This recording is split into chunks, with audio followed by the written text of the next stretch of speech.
Hey everyone, my name is Alexis Sorocho and welcome to my last speech video. Just a disclosure, this topic could be a little triggering since part of it will have a section to do with suicide. The topic itself though is something I feel should happen and could honestly change society. Now, let's get into it. Have you or someone you know ever been bullied?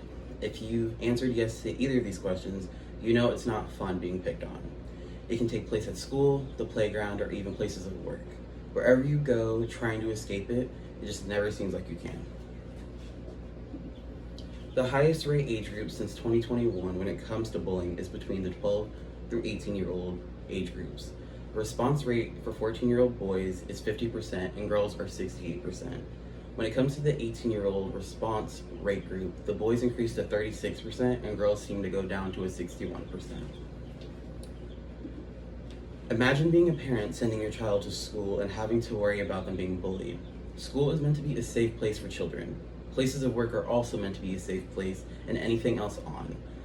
That leads me into the talk we're having today about the reasons we should have laws placed against bullying so it can come to an end.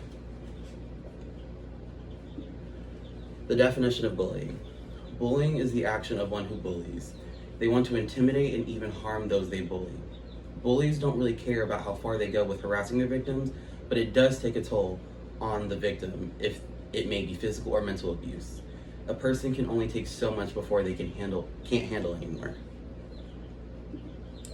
The definition of cyberbullying. Cyberbullying is different from bullying.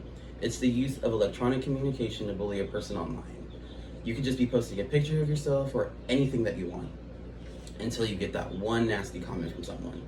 Comments like that get attention from people online who tend to add on and also say nasty things as well, not caring about how the person who posted that content feels.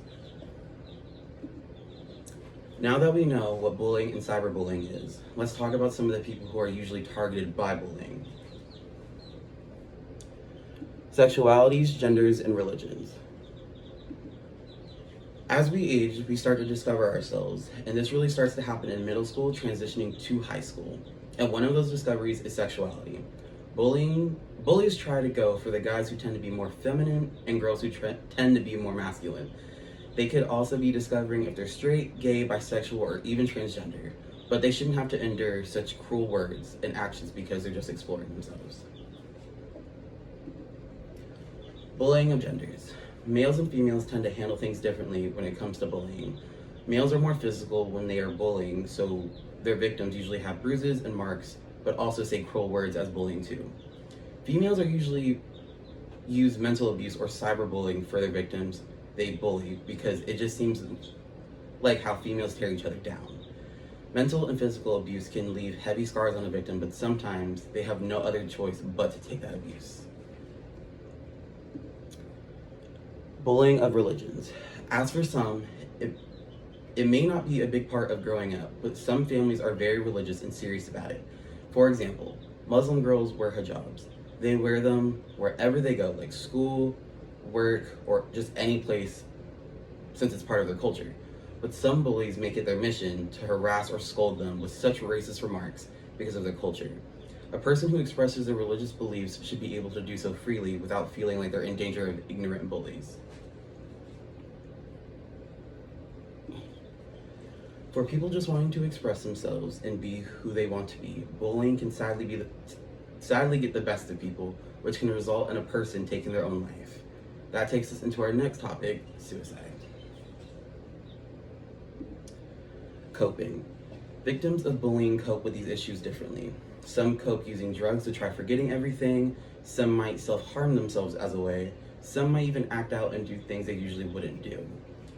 That can only go for so long till a person is pushed over the edge and they feel like they're forced to take their own life. Missing signs. Victims before coming to the choice of suicide try to ask for help, but for some reason they can never bring themselves to actually do it. Is it an act of fear? Some might try to talk to someone like a friend before a family member, but sometimes people just won't listen.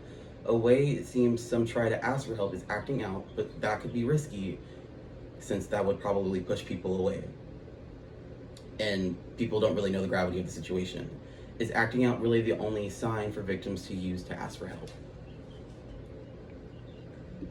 Turmoil.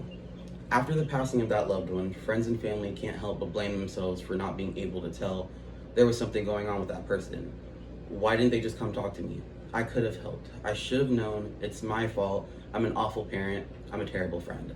All these things is what friends and families could think if they lost someone to suicide, all because of bullying. No one should ever have to feel like the only way to escape bullying is taking their own life by suicide. So why don't we put a stop to it? Ways bullying can come to an end. Placing laws. If we were to place laws against bullying, we could stop it from happening in schools, workplaces, and wherever else a person should be able to feel safe without harassment from a bully.